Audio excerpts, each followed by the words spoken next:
आप सभी को नवरात्रि की हार्दिक शुभकामनाएं। आप सभी के जीवन में मां भगवती की कृपा सदैव बनी रहे, ऐसी मेरी शुभकामनाएं हैं। मैं डॉक्टर मनीषा शर्मा आप सबका हृदय से स्वागत करती हूं। आज की इस वीडियो में मैं आपको नवरात्रि की 9 दिन की पूजा के लिए सभी तरह की पूजन सामग्री बताऊंगी। तो चलिए अपने इष्ट देव को प्रणाम करते हुए आज की वीडियो का शुभारंभ करते हैं। जैसा कि हम सभी जानते हैं, नवरात्रि आरंभ हो रहे हैं। नवरात्रि के हर दिन माता के अलग अलग स्वरूपों की पूजा की जाती है। पहले दिन घट स्थापना की जाती है। लोग मां को घर में विराजमान करते हैं। सबसे पहले नवरात्रि के लिए सभी जरूरी सामान की तैयारी कर लें ताकि पूजा के समय किसी चीज की कमी ना हो। तो चलिए चौकी स्थापित करने की सामग्री बताती हूँ। सबसे पहले आपको 1 या 2 चौकी लेनी है। चौकी लकड़ी की लीजिएगा और आप अपनी जरूरत के हिसाब से 1 या 2 चौकी ले सकते हैं। उसके ऊपर बिछाने के लिए आपको लाल वस्त्र चाहिए, रेशमी या सूती ले सकते हैं। माता की फोटो या प्रतिमा।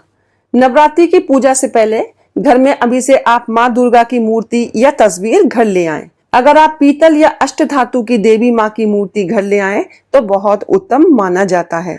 लेकिन ध्यान रहे, अगर घर में पहले से ही मूर्ति या तस्वीर है तो दूसरी मूर्ति या तस्वीर ना खरीदें।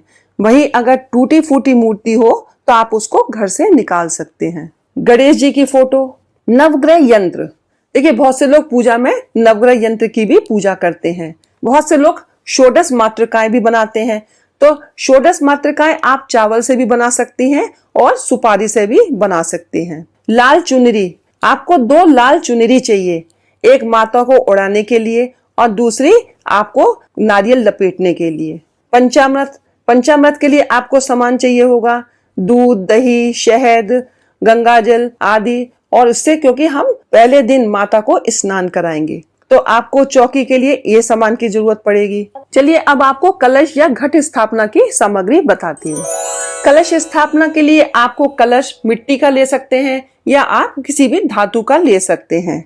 कलश में डालने के लिए आपको शुद्ध जल और गंगा जल चाहिए और पंच पल्लव चाहिए। आप आम के पत्ते ले सकते हैं या अशोक के पत्ते भी आप लगा सकते हैं। पान के पत्ते भी लगाए जा सकते हैं। कलश में डालने के लिए लौंग, इलायची, सिक्का, सुपारी, हल्दी की गांठ इत्यादि आपको चाहिए होगा। और कलश के ऊपर रखने के लिए 2 नारियल चाहिए। एक नारियल आप कलश के ऊपर रखेंगे और एक नारियल आप पूजा में रखेंगे। पूर्ण पात्र 1 चाहिए। पूर्ण पात्र में आपको चावल भर के रखने हैं। अक्षत यानी कि बिना टूटे हुए चावल चाहिए। आप उन चावलों को कलरफुल कर सकते हैं या सफेद भी रख सकते हैं। हल्दी मिलाकर के उनको पीला कर सकते हैं और रोली मिलाकर उनको आप लाल कर सकते हैं। तो आपको कलश स्थापना के लिए इन सामान की जरूरत पड़ेगी। कलश स्थापना क्यों जरूरी है? देखिए, कलश को ब्रह्मांड के प्रतीक के तौर पर स्थापित किया जाता है, जिसके केंद्र में सभी देवी देवताओं का निवास होता है। शास्त्रों के अनुसार कलश के मुख में भगवान विष्णु, कंठ में रुद्र तथा मूल भाग में ब्रह्मा जी निवास करते हैं। अब मैं आपको ज्वारे उगाने की सामग्री बताती हूँ। ज्वारे उगाने के लिए आपको मिट्टी का पात्र या धातु का पात्र चाहिए। जौ चाहिए 100 ग्राम और शुद्ध मिट्टी चाहिए। नवरात्रि की पूजा में घट स्थापना पर जौ बोए जाते हैं जो बहुत ही शुभ माने जाते हैं। इसलिए अभी से घर में आप जौ लाकर रखेंगे और घट स्थापना में जौ बोने से घर में धन धान्य की कमी नहीं होती और ये समृद्धि, खुशहाली और उन्नति का प्रतीक माने जाते हैं। नवरात्रि के समय में बंधनवार भी लगाया जाता है। तो नवरात्रि की पूजा में आप अशोक के पत्तों का बना बंधनवार लगा सकते हैं या आम के पत्तों का भी बंधनवार लगा सकते हैं। बंधनवार लगाने से कहा जाता है कि घर से नकारात्मक शक्तियां दूर चली जाती हैं। आपको माता का श्रृंगार का सामान भी चाहिए।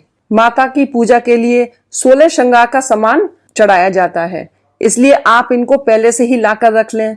16 श्रृंगार का सामान अर्पित करने से सुख और सौभाग्य में वृद्धि होती है और माँ की कृपा से आरोग्य की प्राप्ति होती है। 16 श्रृंगार में आप बिंदी, सिंदूर, काजल, मेहंदी, चूड़ी, मंगलसूत्र, नथ, गजरा, मांग टीका, झुमके, बाजूबंद, कमरबंद, बिछिया, पायल अंगूठी आदि ले सकती हैं। अब आपको माता के समक्ष अखंड ज्योति लगानी है।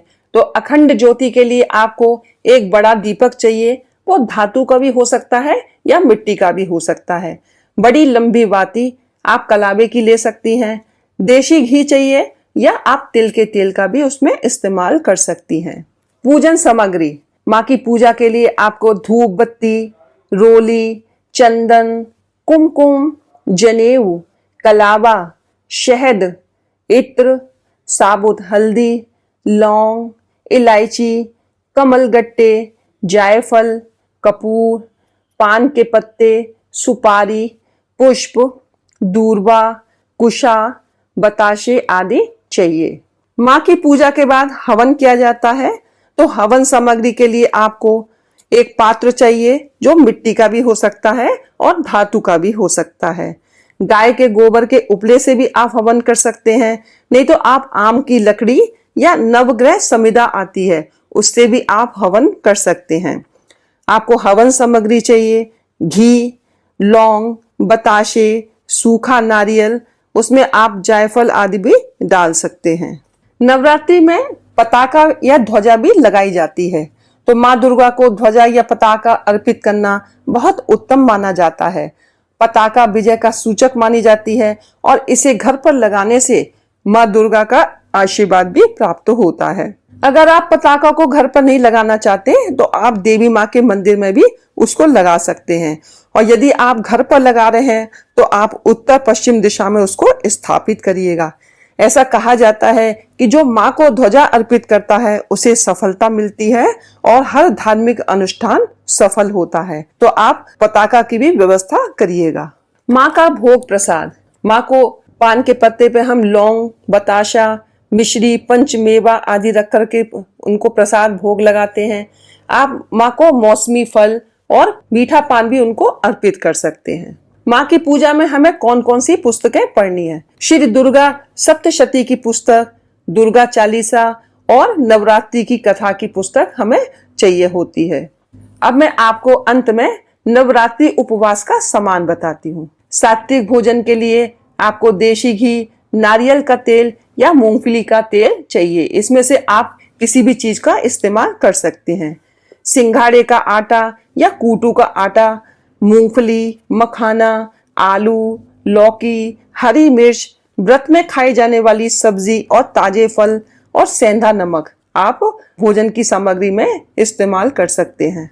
यदि आपको आज की वीडियो मेरी अच्छी लगी हो तो आप लाइक करिए, मेरे चैनल को सब्सक्राइब करिए, शेयर करिए और बेल आइकन को प्रेस करिए। और अब आप मेरे साथ नवरात्रि सीरीज में ऐसे ही बने रहिएगा।